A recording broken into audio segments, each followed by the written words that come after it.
회복.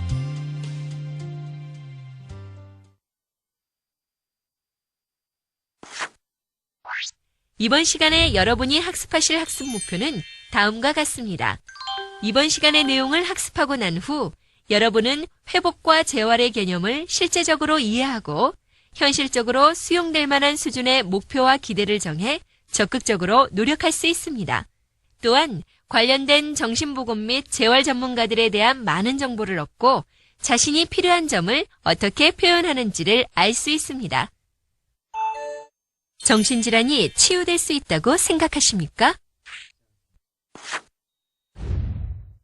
환자와 가족의 가장 큰 소망은 회복이며 정신질환과 관련된 낙인을 제거하는 일입니다.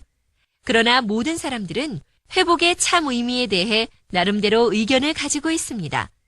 당신이 회복에 대해 어떠한 생각을 가지고 있는지 살펴봄으로써 이 과를 시작하겠습니다. 내가 생각하는 회복의 물음에 직접 대답해보고 가족 중 환자에게 현재 무엇을 기대하고 있는지 체크해보세요.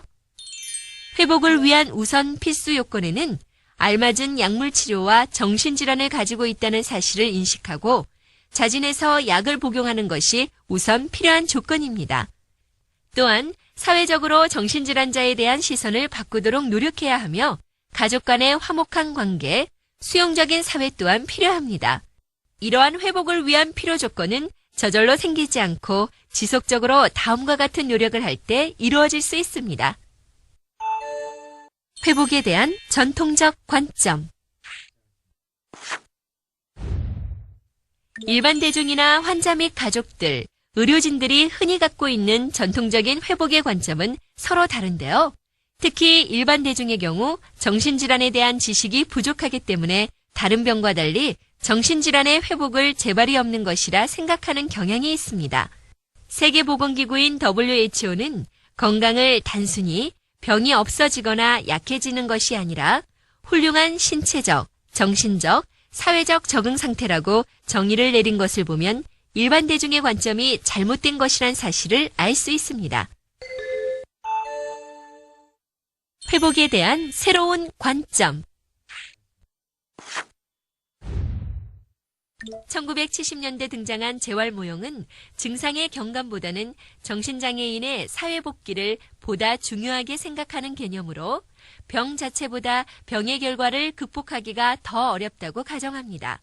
따라서 재활모형은 기능결함, 역할장애, 사회적 불이익 등과 같은 부정적인 결과를 극복하는 데 초점을 두고 있습니다. 그러나 재활은 정통적인 의료무형에 따른 치료와 서로 배타적인 것이 아니라 상호보완적이어서 양자가 모두 필요합니다. 1990년대 출현한 재기모형은 병의 회복이 아닌 인생의 회복을 의미합니다. 재기모형에서 가장 중요한 요소로 희망을 강조하였고 재기모형은 현재의 삶을 있는 그대로 받아들여 앞으로 어떻게 살아갈지를 고민하는 것입니다. 회복에 영향을 미치는 요소. 치료 결과는 환자 각자의 건강 상태, 나이, 병이 생긴 나이, 치료의 시작 시기 등 여러 가지 요소에 따라 차이가 나며 절대적인 것은 아니지만 대체로 치료 결과에 부정적인 영향을 미치는 것으로 알려진 몇 가지 요소들이 있습니다. 보다 성공적으로 재기하는 데 있어 다음과 같은 도움되는 요소들이 있습니다. 회복의 희망. 환자에게 회복에 대한 희망을 주는 방법으로 가장 중요한 것은 환자가 병을 앓고 있다는 사실을 인식하도록 도와주는 것입니다. 또한 환자의 행동을 오해하지 않도록 노력해야 합니다. 예를 들어 환자가 하루 종일 잠을 잘 경우 약물의 부작용이나 환자의 증상 때문에 일어나는 행동입니다. 이것을 게으르다고 오해하지 않아야 합니다. 마지막으로 환자에게 회복된 환자의 사례를 접하게 하여 환자에게 희망을 갖도록 해야 합니다. 실제로 회복에 성공한 사례를 접하는 것만큼 효과적인 방법은 없습니다. 재활치료팀. 환자의 치료에 도움을 주는 재활치료팀의 구성원들은 다음과 같습니다. 알맞은 치료법과 재활계획, 환자에게 알맞은 치료법과 계획을 위해서는 무엇보다 가족의 도움이 필요합니다. 좋은 의사를 선택하고 환자의 재활계획 구상에 도움을 주는 것은 물론 재활을 위한 다양한 자원들을 이용할 수 있어야 합니다. 학습하실 내용을 잘 읽어보셨나요? 이제 동영상 강의를 보면서 좀 더 자세하게 학습해 보겠습니다. 동영상 강의 보기 버튼을 누르세요.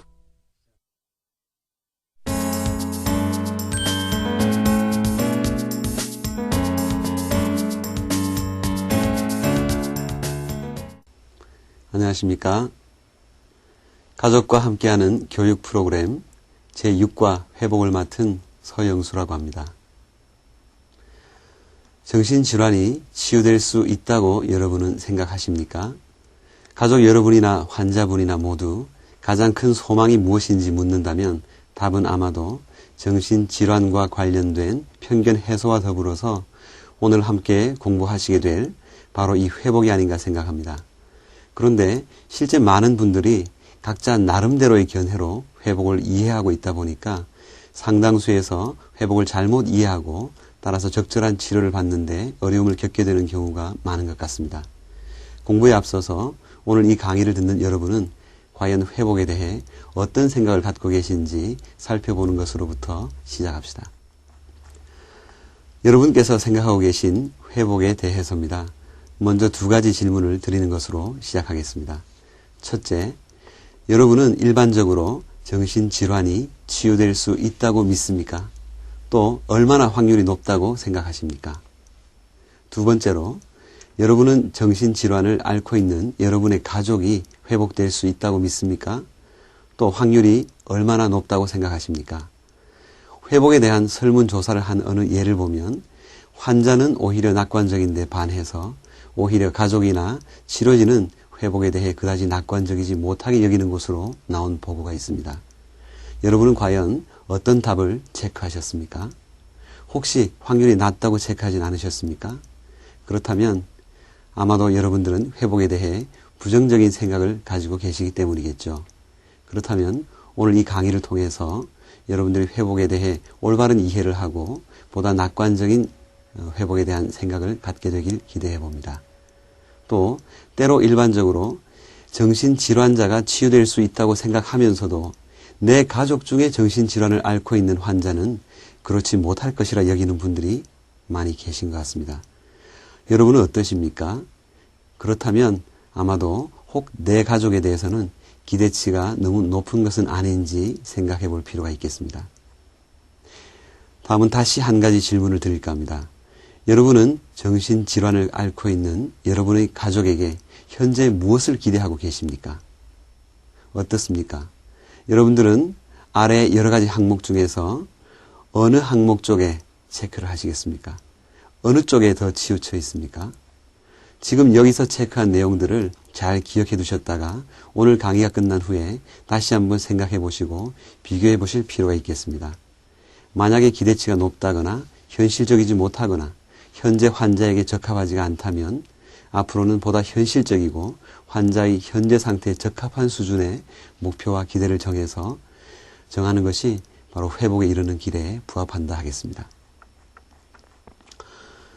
회복을 위해 우선 필요한 조건을 보겠습니다. 회복은 모두가 바라는 것입니다. 그러나 저절로 이루어지는 것은 아닙니다. 열심히 지속적인 노력에 의해서 이루어질 수 있는 것입니다. 바로 지금 화면으로 보고 계신 내용들이 되겠습니다.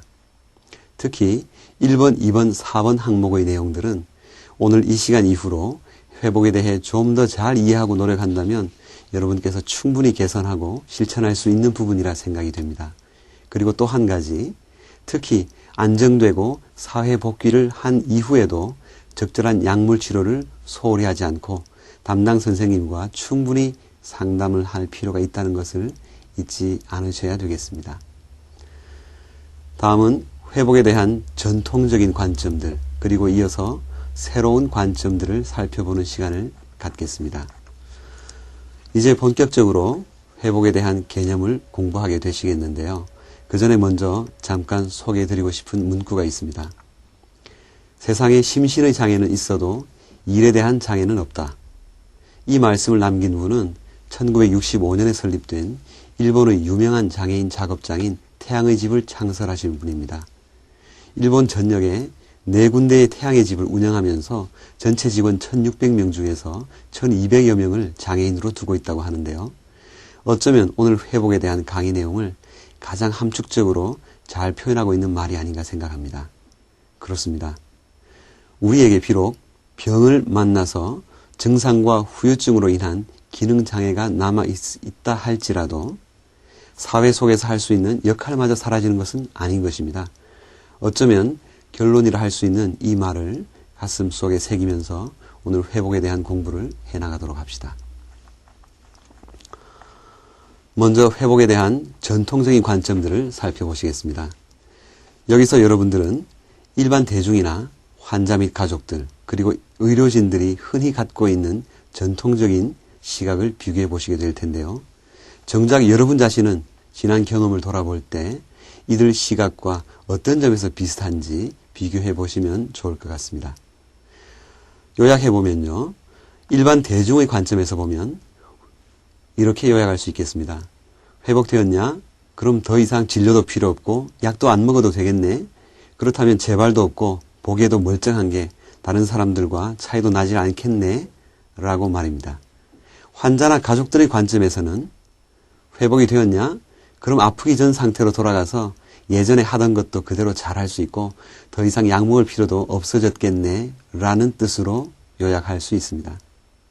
세 번째, 의료진의 관점을 보면 회복이 되셨습니다. 증상이 많이 호전된 채로 잘 유지되고 있고 약도 최소 용량으로 조절되고 있고 약 부작용도 많이 완화되어서 표정이나 표현도 늘었습니다. 이런 식으로 회복에 대해서 전통적인 관점을 요약할 수 있겠습니다. 어떻습니까? 여러분들은 어느 쪽 시각과 가장 유사하다고 생각하십니까? 또 이상의 세 집단 간에 어떤 차이점을 발견하셨습니까? 이들 생각을 들으면서 혹시 잘못되었다고 지적해주고 싶은 내용은 없었습니까? 네, 물론 많으셨을 줄로 압니다. 그럼 다시 한번 같이 살펴보도록 합시다. 먼저 소개드린 일반 대중의 전통적 시각은 지나치게 신체적 건강의 관점에서 보려고 하는 문제가 있었습니다. 일견 그럴듯해 보이기도 하지만 실은 이중잣대의 모순을 안고 있죠. 예를 들어서 감기에 걸렸을 때 우리는 감기 증상이 가라앉았을 때 회복되었다고 말을 합니다. 결코 앞으로 감기가 절대 재발하지 않을 것이냐는 것을 회복의 잣대로 삼지는 않습니다. 마찬가지로 고혈압이나 당뇨를 앓는 사람에게도 회복되었다고 약을 끊고 진료를 중단하길 권하지는 않죠. 다음은 환자나 가족들의 시각인데요. 당장의 일상생활에서 기능 회복을 기대하고자 하는 그런 조급함이 바로 문제입니다. 이것은 병에 대한 이해가 부족한 데서 비롯되는 것이라 하겠습니다. 안 된다는 것이 아니라 다만 오랜 시간을 필요로 하는 과정이고 단시간에 이루어질 수 없다는 것을 이미 여러분들은 경험해서 잘 알고 계시지 않습니까? 마지막으로 의료진의 시각입니다. 소개드린 전통적인 의료진의 시각은 지나치게 일반적인 의학적 사고방식에 치중해 있습니다. 증상과 부작용의 조절이라는 측면에서만 바라보고자 하기 때문이죠. 따라서 오로지 질병 자체에 중점을 두다 보니 환자나 가족 여러분의 욕구를 진정으로 이해하지 못하고 공감하지 못하게 될 수밖에 없는 것이죠. 이상으로 이렇게 다양한 전통적 시각들을 살펴보았는데요. 정신질환은 생활의 모든 부분에 걸쳐 광범하게 영향을 미치는, 즉 신체적인 문제뿐만이 아니라 환자의 일상생활 능력까지도 저해하는 어려움을 안고 있습니다. 앞서 살펴본 다양한 관점들은 나름대로의 장단점은 있습니다만, 그러나 진정한 회복을 설명하는 데는 어려움이 미흡한 점이 많습니다. 진정한 회복이란 단지 증상의 억제를 말하는 것이 아니라 보다 나은 심리적인 안정과 사회로의 적응과 통합을 의미하는 것이기 때문입니다. 따라서 회복에 대한 보다 적합한 관점이 필요한데 같이 한번 이제 새로운 관점들을 살펴보도록 하겠습니다. 먼저 재활 모형을 소개해 드리겠습니다. 재활 모형은 증상의 경감보다는 정신장애인의 사회 복귀를 보다 더 중요하게 여기는 의료진과 재활 전문가에 의해서 1970년대에 등장한 개념입니다. 전통적인 의료 모형이 정신질환이란 용어를 사용하며 증상이 좋아지는 데 초점을 두는 데 비해서 이들 재활 모형은 정신장애란 용어를 사용하고 있고 또한 사회 복귀를 위한 기능의 증진에 초점을 맞추고 있습니다. 도표를 보시면 아직 명확히 규명되지 않은 뇌의 어떤 병리에 의해서 환청이나 망상과 같은 양성 증상이나 위축되어 보이는 각종 음성 증상을 경험하게 되는 손상의 단계에 놓이게 됩니다. 이때 치료를 통해서 증상은 호전되지만 여전히 사회기술이 부족하고 아직은 적응력이 부족한 기능 결함의 단계에 놓이게 됩니다. 또 사회기술 훈련 및 재활치료 등을 통해서 기능 결함을 일정 부분 개선하지만 그럼에도 불구하고 학교나 직장으로 복귀하는 데는 역시 능력이 미치지 못하는 역할 장애의 단계에 놓이게 되죠. 또한 각종 역할 훈련 또 직업 재활을 통해서 역할 장애를 상당 부분 개선하게 되지만 그러나 역시 사회적 편견과 차별로 인해서 부당하게 손해를 입게 되는 불이익의 단계에 놓이게 되는 것입니다. 이러한 불이익의 단계에서 이를 해소하기 위한 노력들이 필요한데 바로 여러분이 잘 알고 계신 편견 해소, 권리 옹호 이런 활동이 되겠습니다. 그리고 궁극적으로는 이를 뒷받침하는 제도적인 장치가 필요하다 하겠습니다. 다시 한번 정리하면 전통적인 의료 모형은 손상에 1차적인 관심을 두는 데 비해서 이 재활 모형은 기능 결함, 역할의 장애, 불이익 등과 같은 데 1차적인 관심을 두게 됩니다. 따라서 일반적으로 손상을 제거하려는 노력을 치료라고 한다면 이러한 기능 결함, 역할 장애, 불이익을 어떻게 제거할 것인가 하는 노력을 우리는 재활이라고 부르고 있습니다. 그러나 잊어서는 안 될 한 가지는 이러한 치료와 재활은 서로 배타적인 것이 결코 아닙니다. 이 두 가지는 상호 보완적이고 서로 양자 모두가 서로 필요로 한다는 점을 잊어서는 안 되겠습니다. 다음은 재기 모형을 소개해 드리겠습니다. 재기 모형은 1990년대 초에 환자들의 회복 수기로부터 출현한 개념인데요. 질병 또는 장애 그 자체보다는 그것을 환자가 어떻게 경험하고 받아들이는지가 보다 중요하다고 강조하고 있습니다. 재기란 것은 단지 환자의 병으로부터의 회복만이 아니고 병을 가진 환자의 인생의 회복을 의미하는 용어입니다.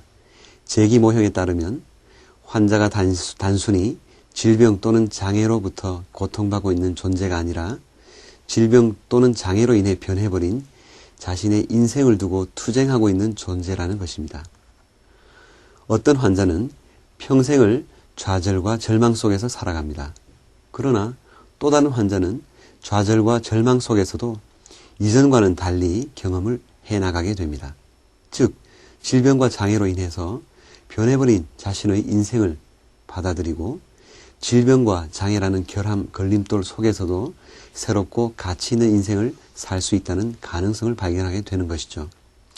질병과 장애 그 자체는 이전과 마찬가지입니다. 하지만 그들은 질병과 병에 걸린 질병과 장애 그리고 자기 자신 그리고 자신의 인생에 대해서 새로운 관점을 갖게 되고 새로운 삶의 태도를 갖게 됩니다. 따라서 그들은 새로운 삶을 살아갈 수 있고 이러한 줄거리는 대부분의 회복에 성공한 회복 수기에서 확인되는 부분이 되겠습니다. 이러한 변화를 위해 가장 중요한 단계는 바로 수용입니다. 이전의 삶으로 돌아가려는 꿈을 포기하고 현재의 삶을 있는 그대로 받아들이고 질병과 장애라는 악조건이 계속 지속될 수 있다는 가정을 가지고도 앞으로 어떻게 살아갈지를 고민하는 것입니다. 이러한 수용을 통해서 새로운 관점과 삶의 태도를 가질 수가 있고 비로소 절망으로부터 벗어나 희망의 단계로 나아갈 수가 있는 것입니다. 다음은 회복에 영향을 미치는 요소들에 대해서 한번 살펴보시겠습니다. 치료 결과, 즉 증상이 얼마나 호전되는가에 따라 네 가지로 구분할 수 있겠습니다. 여러 가지 치료적 노력에도 불구하고 증상이 완전히 소실되는 경우로부터 양성 증상과 음성 증상이 모두 명백한 경우에 이르기까지 다양한 결과가 있을 수 있습니다. 그런데 만약 회복을 위한 다른 노력이 없다면 회복 수준은 바로 이런 증상 수준에 따라 결정되어질 수밖에 없겠죠. 그런데 치료의 결과는 환자 개개인의 건강 상태, 나이, 발병, 연령, 치료의 시작 시기 등등 여러 가지 요인에 따라 차이가 나는데요. 절대적인 것은 아니지만 대체로 예후를 판정하는 데 도움이 되는 몇 가지 알려진 요인들이 있습니다. 치료 결과가 나쁠 것으로 생각되는 요소들을 살펴보면 발병 연령이 어릴 때, 또 가족에게 정신질환의 병력이 있을 때, 또 감정적인 철퇴나 무관심한 감정 반응 등 음성 증상이 주가될 때, 또 병전 직업 기능이 낮았을 때 등을 들 수 있으며, 또 무엇보다도 약물, 면담, 재활 등을 포함하는 제대로 된 치료를 받지 않는 경우, 특히 알맞은 약을 적정 용량으로 복용하지 않는 경우는 좋은 치료 결과를 결코 기대할 수 없다 하겠습니다. 증상의 호전을 위한 치료 이외에도 회복에는 많은 요소가 영향을 미치게 되는데요. 병을 가진 자신의 인생과 회복에 대한 희망, 또 병과 재활 서비스에 대한 지식, 주변과의 지지적 인간관계, 또 그런 와중에도 선택권과 자기 결정권에 대한 존중, 다양한 재활 서비스의 제공, 및 학교, 종교, 직업 등의 다양한 의미 있는 활동에 참여할 수 있도록 기회를 제공하는 것, 이런 것들이 중요하다 하겠습니다. 다시 한번 강조하건대 제기의 주체는 치료자도 가족 여러분도 아닌 환자의 본인입니다. 질병 그 자체보다도 환자가 어떻게 그것을 받아들이는지가 중요하다 하겠습니다. 그러므로 환자 본인의 주관적인 경험에 대한 이해와 공감이 필요하고 환자에 대한 진정한 배려를 통해서 앞서 말씀드린 이러한 재기 촉진적인 환경을 우리가 제공할 수 있도록 노력해야 하겠습니다. 다음은 다양한 환자의 상태에 따라 가족들이 어떻게 회복을 위해서 환자를 도울 수 있을 것인가 하는 가족 구성원의 역할에 대한 내용이 되겠습니다. 마음만 앞서다 보면 얼마 가지 않아서 소진되고 지치고 손발을 들게 되는 수가 많죠. 무엇보다도 환자의 현재 상태를 정확히 이해해서 환자에게 적합한 개별화되고 현실적이고 수용 가능한 수준의 목표를 세워서 거기에 맞는 역할을 다하는 것이 중요하다 하겠습니다. 지금부터는 회복의 희망에 대해서 살펴보도록 하겠습니다. 모든 환자가 자신의 병을 처음부터 받아들이는 것은 아닙니다. 정신질환을 갖게 되는 경우에 그들의 생각이 질병으로부터 영향을 받기 때문에 자신의 정신 상태가 정상인지 아닌지 결정하는 데 어려움이 따르게 됩니다. 그래서 대부분의 경우에 자신의 생각과 감정이 현실과 동떨어져 있다고 믿지를 않게 됩니다. 자신이 병을 앓고 있다는 사실에 대해 인식이 부족한 환자의 경우에 자신이 병을 앓고 있다고 생각하지 않기 때문에 우선 약 복용이나 재활치료가 불필요하다고 여기게 되죠. 그리고 그들에게 병이 있다고 말하는 사람들을 믿지 않기 때문에 받아들이지를 못하게 됩니다. 만약 여러분의 가족 중에서 이런 경우에 해당하는 분이 있다면 우선 그들이 자신의 상태를 어떻게 이해하고 있는지부터 알려고 노력할 필요가 있겠습니다. 정신병을 가지고 있다는 사실을 억지로 강요한들 환자로 하여금 대화를 단절하고 나쁜 감정을 불러일으키게 할 뿐 결코 그것을 받아들이게 할 수는 없는 것입니다. 환자의 병에 대한 인식을 높이고자 한다면 개방적인 태도로 환자 스스로 자신을 표현할 수 있도록 돕고 발병 전과 후 또는 약 복용 전과 후의 달라진 상태에 대해서 환자 스스로 사실을 비교하고 대비시킬 수 있도록 격려하는 것이 오히려 필요하다 하겠습니다. 다음은 간단한 애니메이션을 통해서 사례 한 가지를 보시겠습니다. 준호는 2살밖에 아이이며 아직 말하는 법을 배우고 있다. 하루는 회식을 나가서 아빠가 준호에게 오므라이스를 시켜주었다. 그러나 몇 숟가락 후 준호는 더 이상 안 먹겠다고 했다. 엄마는 준호에게 오므라이스가 먹고 싶다고 하지 않았니? 왜 이렇게 조금 먹는 거니? 이 쌀을 재배하느라 농부 아저씨들이 얼마나 힘들게 일했는지 아니? 라며 소리쳤다. 준호는 큰 소리로 울기 시작했고 음식을 남기는 것이 싫었던 아빠는 남아있던 오므라이스를 먹었다. 그러나 한 숟가락을 먹은 후 얼굴을 찌푸리며 준호에게 뭐라고 하지 마. 음식이 상한 것 같아. 라고 말했다. 네, 잘 보셨습니까? 이러한 사례와 같은 오해는 자신을 잘 표현할 줄 모르는 아이들에게는 우리가 흔히 볼 수 있는 일인데요. 정신질환을 가진 우리 환자들도 자신을 표현하는데 어려움을 겪기 때문에 자기 행동에 대해서 이처럼 오해받는 경우가 종종 있는 것 같습니다. 이를 해결하기 위해서는 가족 여러분들이 정신질환에 대한 지식을 넓히고 관대한 마음을 갖고 환자와 불필요한 마찰을 줄이고자 하는 노력이 필요하겠습니다. 몇 가지 도움되는 힌트를 드리자면요. 첫째, 환자가 재발을 하였다 하더라도 정신 상태가 완전히 비정상적인 것은 결코 아닙니다. 그들의 요구가 무조건 질병의 특성이라고 생각하며 무시하지 말고 최선을 다해서 그들의 요구에 응하도록 노력할 필요가 있겠습니다.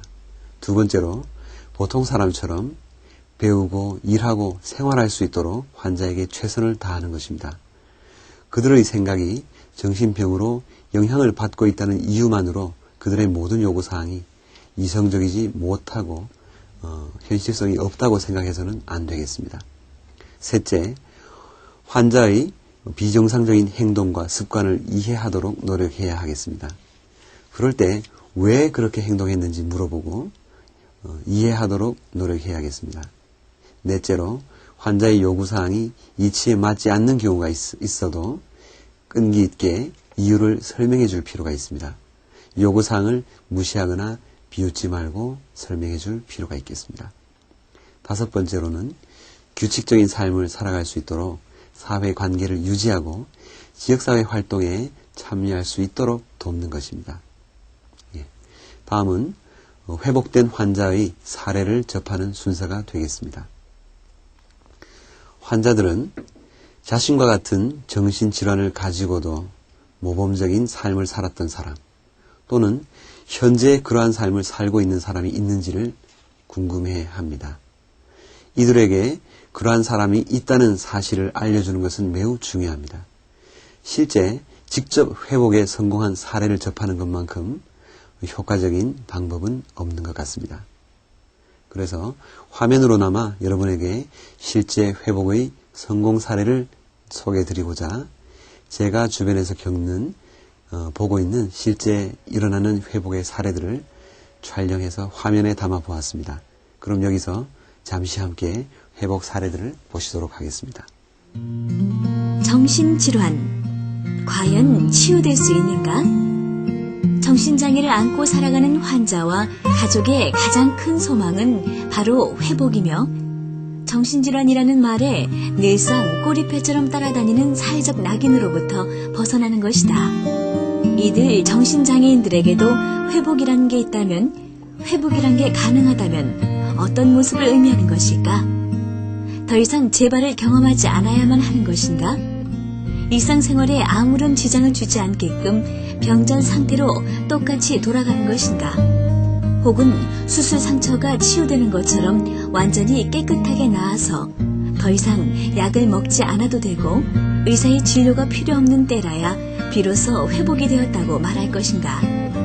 그렇다면 우리는 과연 이런 엄격한 잣대를 일반적인 내과 환자들에게도 똑같이 적용하고 있는가? 감기의 경우나 고혈압, 당뇨병 같은 경우에도 말이다. 과연 해답을 얻을 수 있는지 고민해보며 직업재활을 전문으로 하는 사회복귀 시설을 찾아가 보았다.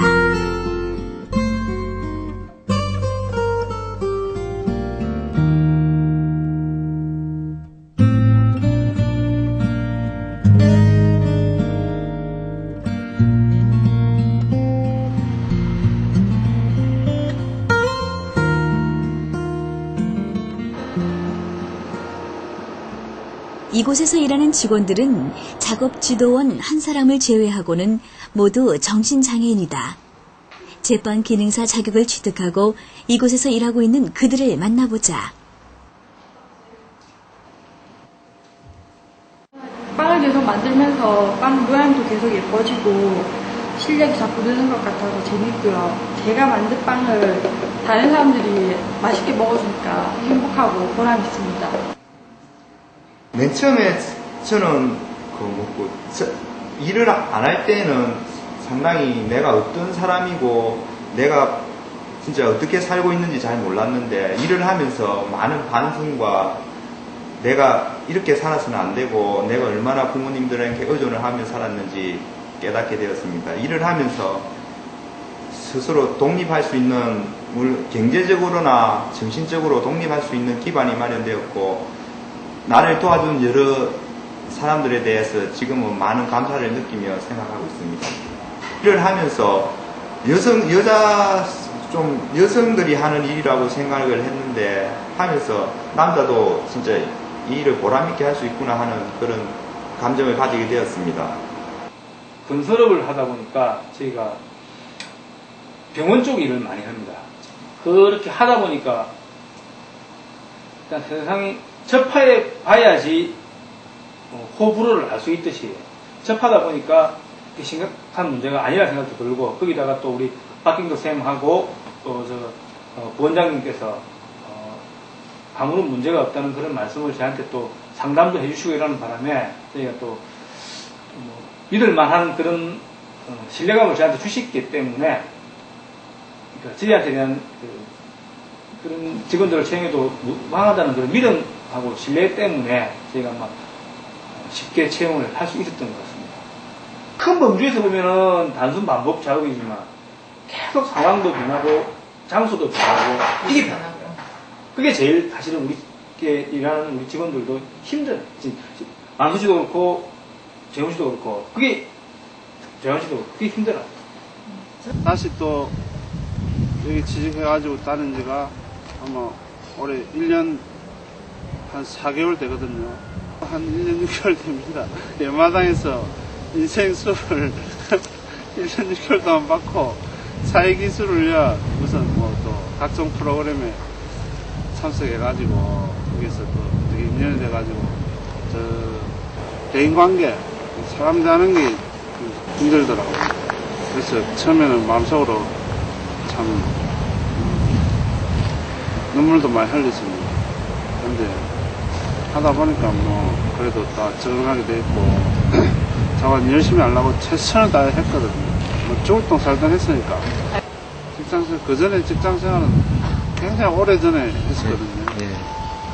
그 사회에 대해서도 아무것도 모르고 저는 학교에서 배우기도 공부만 잘하면 나가 출세할 수 있을 것이다 생각하고 갔는데 그때 한창 중요한 시기에 30대 초반에 병이 와가지고 직장 생활을 할 기회를 잃어버렸고요.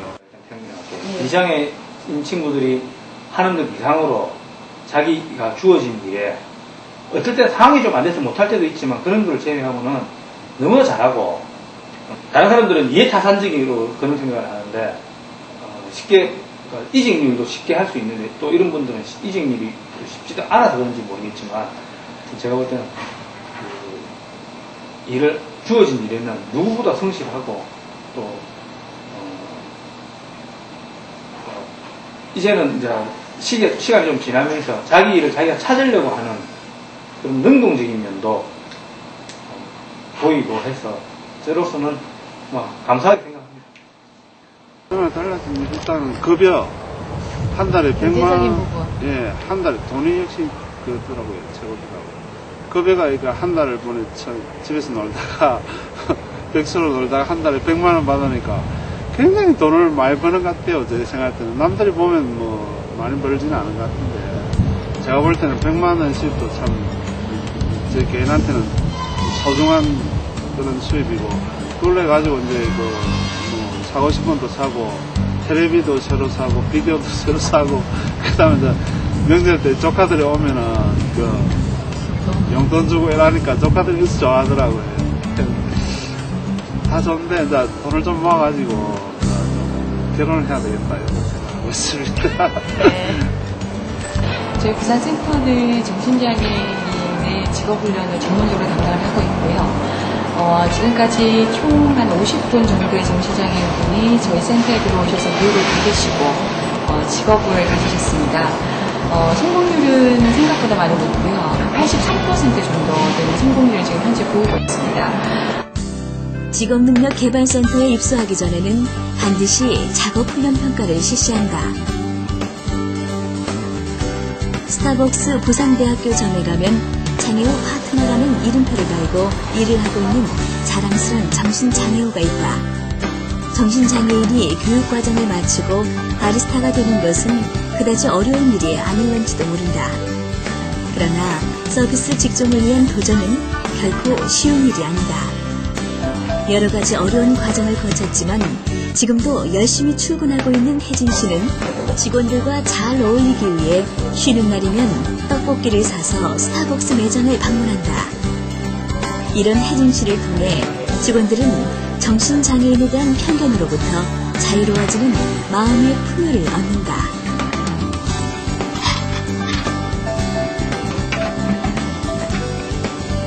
함께 바리스타 교육을 받은 다른 회원들을 위해 뜨리는 가족 한 분의 도움으로 병원에서 마련해준 로비 한쪽에 해피니스를 창업하였다. 저는 지금 이 동네 병원에서 새로 생긴 커피숍 해피니스의 바리스타 박수현이라고 합니다. 이게 처음에 동네 병원에 들어와서 예마다를 다니면서 이렇게 여러 곳을 거치면서 기간이 좀 길었지만 좀 고통스러운 날도 있고 그렇습니다. 그렇지만 의사 선생님과 저와 이렇게 보호자가 3일치유 돼서 예마당이라는 좋은 곳을 거쳐가지고 거의 회복 거의 한 80% 된 것 같습니다. 그래서 예마당에서 가르치는 바리스타라는 그 전과된 기술학교에 가서 기술 배워서 지금 그 기술을 다 익혀서 지금 이제 본원에 와서 지금 이렇게 일하고 있습니다. 처음에는 어려웠지만 가면 갈수록 할 수 있다는 용기가 없고 남배같이는 정상인처럼 이렇게 완전히 낫지는 못하였지만 그래도 노력을 하여서 이런 정도만큼은 다가왔다고 저는 생각됩니다. 그래서 여러분도 아픈 저와 같은 사람들도 저를 통해서 아프지 마시고 열심히 용기 열어서 재활치료에 큰 보탬이 됐으면 합니다. 해피니스는 오늘도 최고의 커피를 최고의 서비스로 판매하고픈 욕심을 가진 정신장애우의 삶의 현장이다. 자신을 바리스타라고 소개하는 그 자신감은 이젠 정말 행복한 사람이라고 말하는 느낌과 같다고 할 수 있다. 저는 올해 27살 되는 아들이 중학교 3학년 때부터 발병을 하여 그때부터 쭉 이렇게 약을 먹었는데 시내 종합병원에서 한 8, 9년 정도 치료를 했습니다.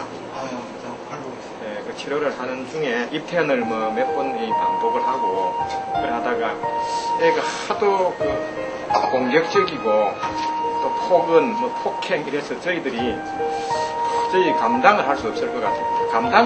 실제로 감당이 안 됐었어요. 그래서 밖에 납변동이라는 예마당이 있어가지고 여기에서 입원하고 있으면서도 또 밖에 맑은 공기도 쉴 수 있고 또 밖에 차 타고 들어갔다 나왔다 이래 하니까 사복 입고 우리 아들놈 이야기로는 예마당에 나갈 적에는 참 좋았었는데 예마당에서 집으로 오면 좋을 건데 도로 본원에 들어가는 게 그게 참 싫은데 다른 종합병원에 안에서 있는 것보다는 여기는 있으니까 예마당에 납변동에 나가니까 참 좋더라고 그래가지고 여기에서 3, 4개월 입원을 했고 여기에서 그러니까 예마당을 한두 달 여기에서 예마당을 쭉 다니고 그래서 퇴원을 해가지고 또 집에서 한 1년 동안 계속 예마당을 다녔는데 우리 아들놈이 대학교 2학년 마치고 3학년 1학기 때 등록금을 내고 학교 다니는 중간에만 자기가 학교 조금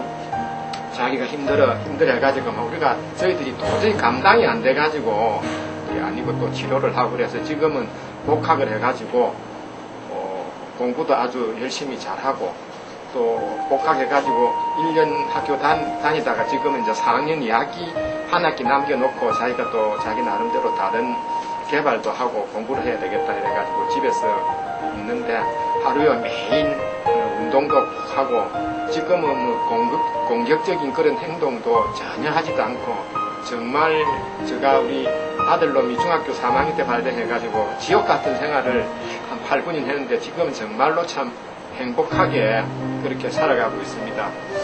아들놈 같이 이렇게만 돼도 막 죽을 적에 눈 감고 죽을 것 같습니다.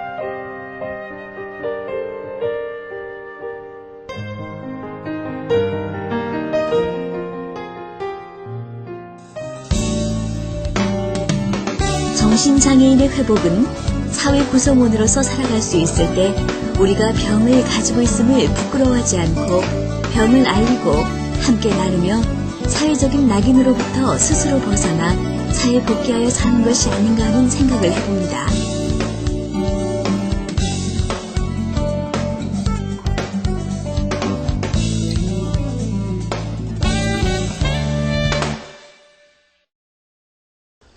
어떻습니까? 잘 보셨습니까? 정신분열병으로 대표되는 정신질환.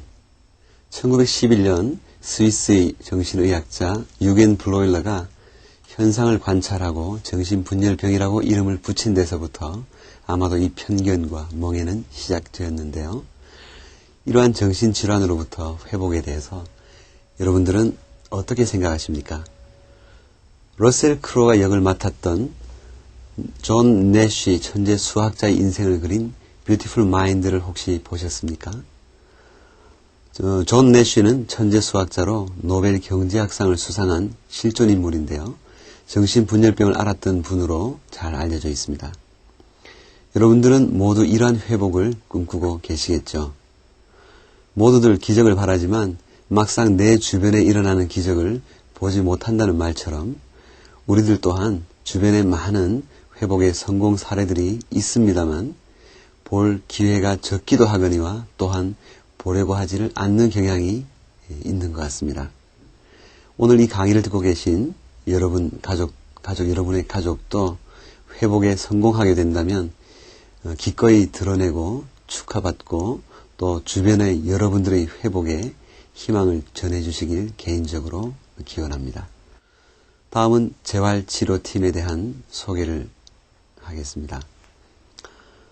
재활치료팀을 구성하는 직역으로는 정신과 의사, 정신보건 간호사, 정신보건 사회복지사, 임상심리사, 작업치료사 등을 들 수 있습니다만 이들의 자세한 역할에 대해서는 교재를 참고해 주시고 오늘 강의에서는 자세한 소개는 생략할까 합니다.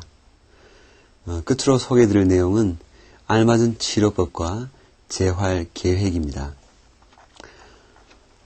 먼저 간략히 요약드리자면 좋은 의사를 선택하고 환자의 재활 계획 구상에 도움을 줄 수 있어야 하겠고 끝으로 재활을 위한 다양한 자원들을 잘 알고 활용할 수 있도록 해야겠습니다.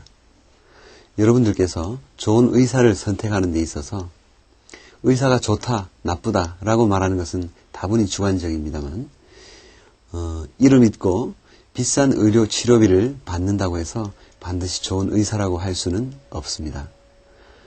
환자의 말을 잘 들어주고 환자와 가족에게 증상, 진단, 병의 상태, 치료법, 처방약의 부작용 등에 대해서 자세히 설명해 줄 수 있고 또 환자와 가족 여러분이 원하는 다양한 치료를 소개해 주고 또 요청할 때는 다른 병원으로 기꺼이 의뢰해 줄 수 있는 정도의 자질을 갖고 있을 때 일반적으로 좋은 의사라 할 수 있겠죠. 다만 정신과 의사가 환자의 삶을 이해하고 또 약물에 대해 환자가 반응을 보이는 데는 때로 꽤 오랜 시간이 걸립니다. 따라서 담당 의사를 너무 성급히 바꾸는 것은 좋지 않겠습니다. 또한 환자와 의사와의 관계란 것은 매우 개인적인 특성을 갖는 부분입니다. 따라서 유명한 의사를 만나면 완치되겠거니 하고 기대한다면 실망하게 될 가능성 또한 크다 하겠습니다.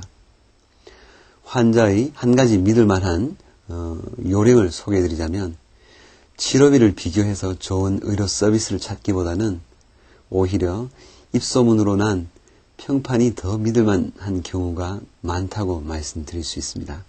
특히 가족 간에 혹은 가족협회나 기관의 비슷한 경험을 한 가족들로부터 의사 및 의료에 대해서 정보를 얻는다면 한 가지 좋은 요령이 될 수 있겠습니다.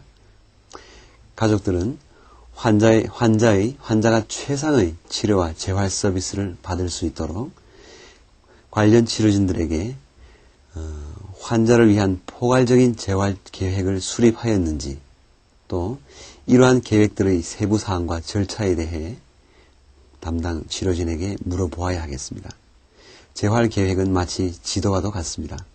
지도가 없다면 어디로 가야 할지 모르게 되거나 자신이 어디로 가고 있는지를 알려줄 표지판을 알아볼 수 없게 되기 때문입니다.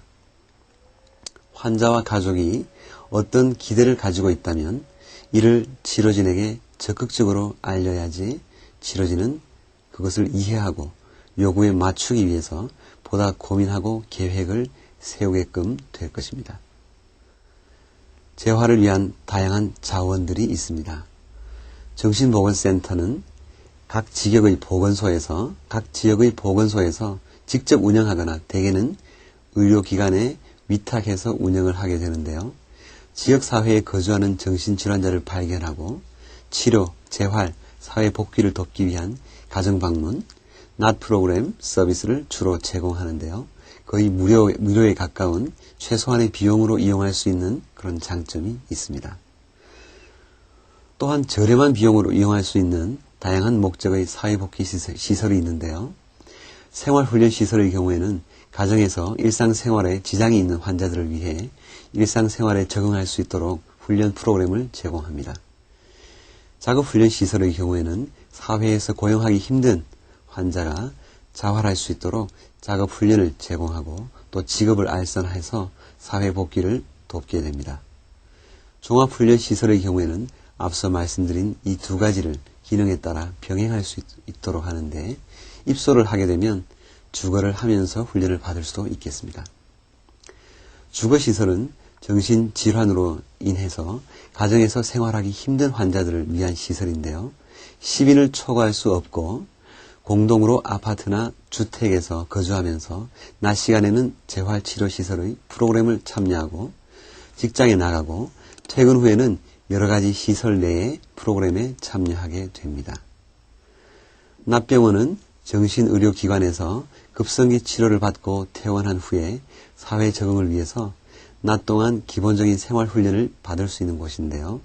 비용이 사회복귀시설에 비해 다소 비싼 편이지만 보다 전문적이고 의료 측면의 재활 서비스를 받을 수 있는 이점이 있습니다. 실제로 우리 주변에 다양한 서비스를 제공하는 재활치료시설이 있습니다만 정보가 부족한 환자와 가족들은 정작 필요한 서비스를 이용할 수 없는 그런 어려움이 있습니다. 보다 나은 정신보건 체계가 갖추어진다면 여러분들에게 다양한 서비스에 대한 보다 정확한 정보를 제공하게 될 수 있을 것으로 생각됩니다. 이상으로 회복에 대한 강의를 마치도록 하겠습니다. 아무쪼록 도움되셨길 바라고 지금까지 경청해 주신 여러분들께 진심으로 감사드립니다. 자, 그럼 이번 시간 학습 내용을 정리해 보도록 하겠습니다. 이번 시간에는 내가 생각하는 회복이 무엇인지에 대해 생각해 보았습니다. 회복을 위한 우선 필요 조건으로는 알맞은 약물 치료와 정신질환을 가지고 있다는 사실을 인식하고 자진해서 약을 복용하는 태도, 사회적 지지와 화목한 가족관계, 수용적인 사회가 있습니다. 회복에 대한 새로운 관점으로는 재기 모형과 재활 모형이 있으며 재기 과정에 영향을 미치는 요소로는 희망, 병에 대한 지식, 지지적인 인간관계, 선택권과 자기결정권의 존중, 다양한 재활 서비스의 제공, 그리고 의미 있는 활동에 참여가 있습니다. 이번 시간은 6차 시 회복에 대해서 살펴보셨습니다. 수고하셨습니다.